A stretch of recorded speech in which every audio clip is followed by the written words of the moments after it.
आप लोगों की टीम ने क्या इलेक्शन के हवाले से भी गुफ्तगू की आईएमएफ से कि आप मतलब इलेक्शन भी करवाएं? नहीं, देखिए वो भी जो है बिल्कुल गलत कोट हो रहा है। आईएमएफ ने हमें जब बताया कि ये हमने 9 महीने का प्रोग्राम डिजाइन किया है और इस प्रोग्राम के 3 हिस्से हैं।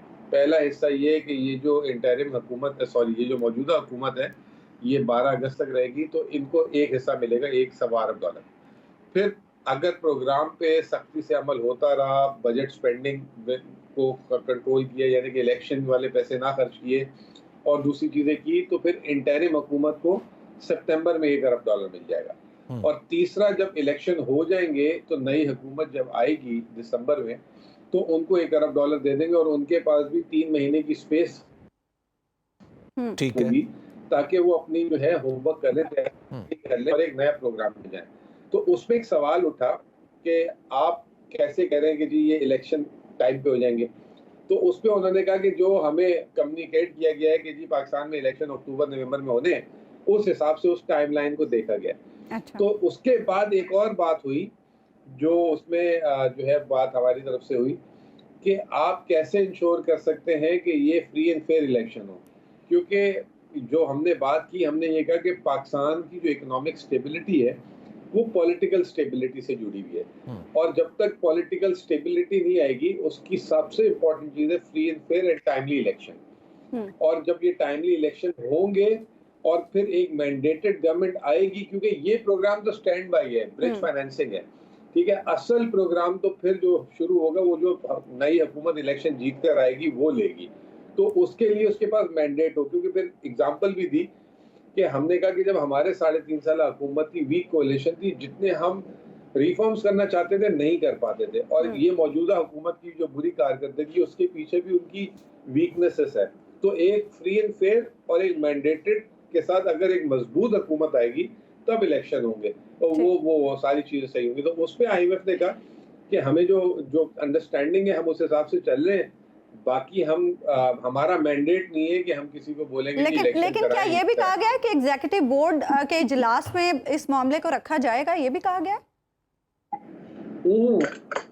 उन्होंने ये नहीं बोला, उन्होंने कहा कि आईएमएफ पाकिस्तान के मामलात पे जो है, अंदरूनी मामलात पे कड़ी नजर रख के बैठा हुआ है। अच्छा। और एग्जीक्यूटिव बोर्ड्स को ब्रीफ किया जाएगा।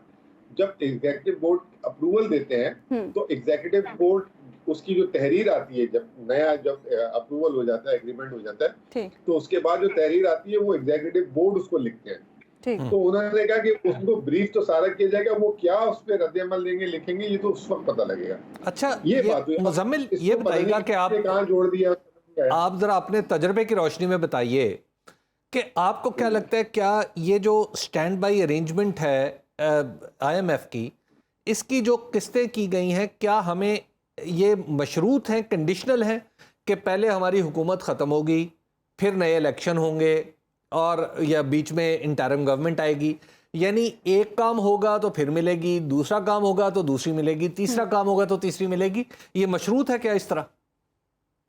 नहीं, मशरूत ये होगी सारे माशी टारगेट से। अच्छा, कि जो उन्होंने माशी टारगेट सेट किए होंगे, अगर वो हिट होते रहेंगे तो आपको किस्तें मिलती रहेंगी। लेकिन उन्होंने एक इस प्रोग्राम को इस तरीके से डिजाइन किया है कि उनकी अंडरस्टैंडिंग उनको दी गई है या उन्होंने खुद बनाई है कि ये 12 अगस्त को जाएंगे, नए आएंगे, वो 3 महीने मैक्सिमम 90 डेज होंगे, उसके बाद 1 महीना पावर ट्रांसफर में लग जाता है, तो 4 महीने हो गए, और बाकी फिर 2-3 महीने एक नई हुकूमत को भी चाहिए। लेकिन उन्होंने, मैं नहीं समझता कि उन्होंने कोई इस तरह की बात की है कि इंटरिम आएगी तो पैसे मिलेंगे या फिर नई हुकूमत आएगी। उन्होंने कहा एक स्ट्रिक्ट क्वार्टरली टारगेट्स होंगे और पाकिस्तान उसको जो है ना मिस नहीं करे। उन्होंने खास तौर पे इस हुकूमत के इखराजात पे नजर रखने के लिए कुछ मामला उनसे करवाए हैं। कल आपने देखा होगा कि उन्होंने जो है सप्लीमेंट्री ग्रांट्स का भी जो है अप्रूवल ले लिया कि आप अब बजट के दरमियान कोई नई ग्रांट नहीं दे सकते, जो ये हुकूमत हर दूसरे दिन एक नई ग्रांट बना माशी टारगेट्स, यानी इसके लिए हमें पूरे करने होंगे। सुनो न्यूज़ का यूट्यूब चैनल ही आपकी खिदमत में बेलाग तबसरे और गैर जानिबदार तज्जिए लेकर आता है।